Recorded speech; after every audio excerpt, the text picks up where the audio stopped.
पहले तो मैं भारतीय जनता पार्टी के परिवार को मुझे प्रत्याशी बनाने के लिए बहुत बहुत धन्यवाद और आभार व्यक्त करता हूँ। सारे शीर्ष नेतृत्व को और जितने भी हमारे कार्यकर्ता हैं उन्हीं के प्रयास और उनके आशीर्वाद से भारतीय जनता पार्टी परिवार आज मुझे एक छोटे से कार्यकर्ता को यहाँ का सेवा करने का मौका दिया।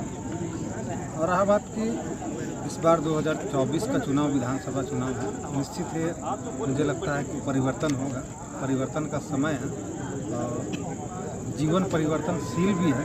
और मांडर विधानसभा की जनता लगातार यहाँ के बाबा और बेबी की जो अगुवाई है, मांडर विधानसभा में अभी तक जीरो प्लेयर खेलता है, उसकी कार्यशैली को अभी तक जान चुकी है कि झारखंड का राजधानी रांची है और इस रांची में मांडर विधानसभा क्षेत्र भी आता है, जो कि आज रांची से 20 किलोमीटर की दूरी में। मांडर विधानसभा में इन 24 साल में 15 साल में बाबा और बीबी का राज रहा है।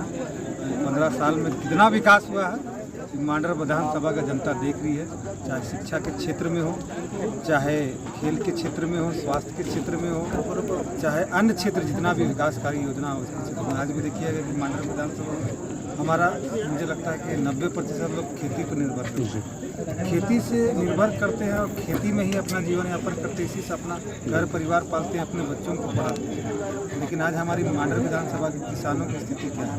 हमारे आज मांडर विधानसभा के किसान मुझे लगता है कि पूरे 4-5 राज्यों के यहाँ का हमारा चाहे बीन हो, चाहे परवल हो, चाहे बैगन हो, चाहे जितने तरह का फसल हो, उड़ीसा हो, झारखंड, उड़ीसा हो, बंगाल हो, छत्तीसगढ़ हो, हमारा मांडर विधानसभा पर्याप्त मामले में उनको यहाँ से निर्यात करता है। लेकिन आज भी हमारा किसान के लिए ना बाजार की सुविधा है, कोल्ड स्टोर। जब डबल इंजन की सरकार थी झारखंड में, जब हमारे यहाँ की दीदी आदरणीय गंगोत्री की जो विधायक थी, उस समय अनुशंसा हुआ था, तो उस समय यहाँ पे हमारे बुढ़ा पोखरा में कोल्ड स्टोर बना है। इनकी देखिए बार कृषि मंत्री आए बादल पत्रलेख जी, उसके बाद में फिर से कृषि मंत्रालय चेंज हुआ, तो हमारे दीपिका पांडे जी आई, 5 साल में तो वो बना नहीं पाई है। और हमारे किसानों के लिए अभी तक कोई ऐसा सुविधा नहीं है। बाज़ार में देखिएगा बिचौलिया जाते हैं अपनी फसल लेके, उसको आधा दाम में बेच दिया जाता है। आधा दाम क्यों? उसका नुक्स निकाल के उनका सामान को कम रेट में अपने ज़्यादा मुनाफा में ले जाते हैं। पेमेंट भी पता चला अपना सब्जी को दिए, अगला सप्ताह अगला बाज़ार में उनको पेमेंट मिलता है। इस तरह का आज तक यहाँ विकास नहीं हो पाया है। अब यहाँ पे देखिएगा बहुत मांडर चौक में देखिए पानी का टंकी है, जब से बना आज तक चालू नहीं हुआ। 14 करोड़ का बना है। यहाँ मांडर विधानसभा में आज चले जाइएगा लापुंग की स्थिति ऐसी है कि 30 से 35 किलोमीटर आज भी हमारा डिग्री कॉलेज नहीं है, क्रिकेट स्टेडियम नहीं है। और इतना 4G 5G का युग है और 4G 5G के युग में सब अपने आप को ऑनलाइन चला रहे हैं, हवा में पैसा दौड़ रहा है। लेकिन कुछ हमारी ऐसी महिलाएँ हैं गाँव में रहती है जिनको कि भाई अपना रोज़मर्रा के लिए इलाज के लिए, चाहे हमारी वृद्धा महिला हो, विधवा महिला हो, उनको लापुंग में जिस क्षेत्र में आज ATM की व्यवस्था नहीं है, आज भी लापुंग में लकड़ी के पुल से अपना से आना जाना करें। लापुंग में, चान्हो में ऐसे जगह है। तो इस तरह का काम मांडर विधानसभा में 24 सालों में होना था, अभी तक नहीं हो पाया। अभी जनता भली भांति जान चुकी है कि इस बार परिवर्तन करना है। भारतीय जनता पार्टी के एक कार्यकर्ता इस कार्य में लगे हैं कि इस बार फिर से मांडर विधानसभा में कमल खिलाना है, झारखंड में कमल खिलाना। और यहाँ पे जो अभी तक 24 सालों में विकास नहीं हो पाई, उन अधूरे पड़े विकास कामों को डबल नहीं ट्रिपल इंजन की सरकार बना के कमल खिलाना है, सही है। लेकिन जो विपक्ष है उन्होंने जो कैंडिडेट उतार रहे हैं, जो शिल्पी नेहा तिर्की उतारे, उसको कैसे देते, कितना टक्कर वो आपको दे पाएगी, क्या लगता है? देखिए, मैं कहूँगा बंटी और बबली की जो जोड़ी है, बाबा और बेबी की जो जोड़ी है, मुझे लगता है कि उनकी कार्यशैली पिछले 24 साल 25 सालों से हमारी जनता देख रही है। मांडर विधानसभा की जनता, ये लोग अपने आप को आदिवासी तो कहते हैं, लेकिन मांडर विधानसभा में 1,75,000 सरना आदिवासी, मुझे लगता है आदिवासी के नाम से मुझे लगता है 2 लाख से ऊपर की संख्या है। आदिवासियों के लिए आज तक क्या काम किए हैं ये आज तक देख रहे हैं। तो किस प्रकार हमारे चाहे धार्मिक स्थल हो, सरना हो, हमारे क्या बोलते हैं अखरा हो, हमारे बैठने की जगह दुनिया हो। आज जी। गांव में देखिए ना मांडर विधानसभा, ऐसा कहीं आपको नहीं मिलेगा। ये अपने आप का आदिवासी भाजपा का जो घोषणा पत्र, जो भी संकल्प पत्र होगा वो तो होगा ही। सनी टोपो के माइंड में कौन सा विजन है अपने मांडर को विकसित करने के लिए? क्या इंडस्ट्री लाने का किस तरह का विजन क्या है सनी टोपो का? देखिए, सबसे पहला तो हमारे किसानों के लिए हम लोगों को बाजार उपलब्ध कराना है और उनकी सब्जियां, उनकी जो खाद्य पदार्थ है वो खराब ना हो, इसके लिए 5 प्रखंड में कोल्ड स्टोर की व्यवस्था कराना है।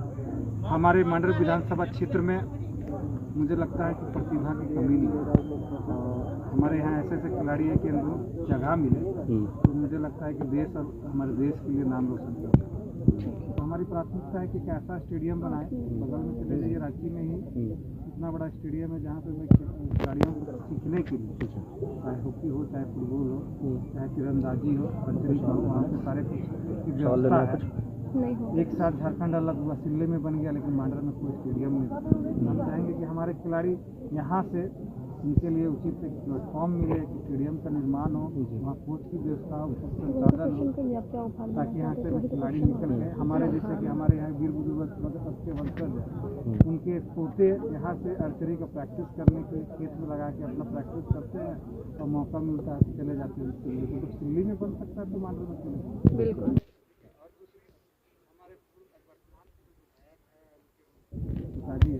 जब शिक्षा मंत्री थे तो बहुत सारे मॉडल स्कूल बनाए, आज मॉडल स्कूल सब बनाए, यहाँ तक कोई बिल्डिंग बना हुआ, आज तक कभी पढ़ाई चालू नहीं हुआ। यहाँ चानों का देख लीजिए, चाहे हमारे टेरो का देख लीजिए, इनका कार्यकाल में आप शिक्षा मंत्री भी रहे, खेल मंत्री भी रहे और ना स्टेडियम बना, ना शिक्षा की सुविधा हुई। आज हमारा अगर किसी को एक्सीडेंट हो जाए तो तुरंत यहाँ के स्वास्थ्य विभाग का जितना भी हमारे चाहे मांडर ब्लॉक चले, चानों चले, तुरंत रेफर कर दिया। तो हमारे वहाँ ना सुविधा है। आज भी बेड़ो जैसे क्षेत्र में अगर किसी का एक्सीडेंट हो जाता है तो इलाज करने जाइएगा ना तो मोमबत्ती और टॉर्च के सहारे किया जाता है। तो जनता जान चुकी है, हमारी सरकार आती है तो हमारे जो 5 वादे हैं भारतीय जनता पार्टी की, उसके साथ साथ वो तो हम लोग पूरा करेंगे, लेकिन विशेष हम लोग देखेंगे कि हम लोगों की प्राथमिकता रहेगी कि हमारे के यहाँ आदिवासियों के, यहाँ के मूलवासियों के, यहाँ के चाहे जिस भी समाज के लोग, उनका कैसे यहाँ से विकास कर सके, कैसे लोगों को मुख्य धारा रोजगार से जोड़ सके, ताकि हमारे मांडर विधानसभा से जितने लोग, मुझे लगता है बहुत अभी समय आएगा, धान कटने का खत्म होगा ना, तो पूरा गांव का गांव पाटना चले जाते हैं, बंगाल चले जाते हैं, छत्तीसगढ़ चले जाते हैं, बनारस चले जाते हैं। हम लोगों को प्रयास होगा कि भाई यहाँ ऐसा विकास की कार्य करें ताकि लोगों को यही रोजगार मिले। ठीक है, धन्यवाद।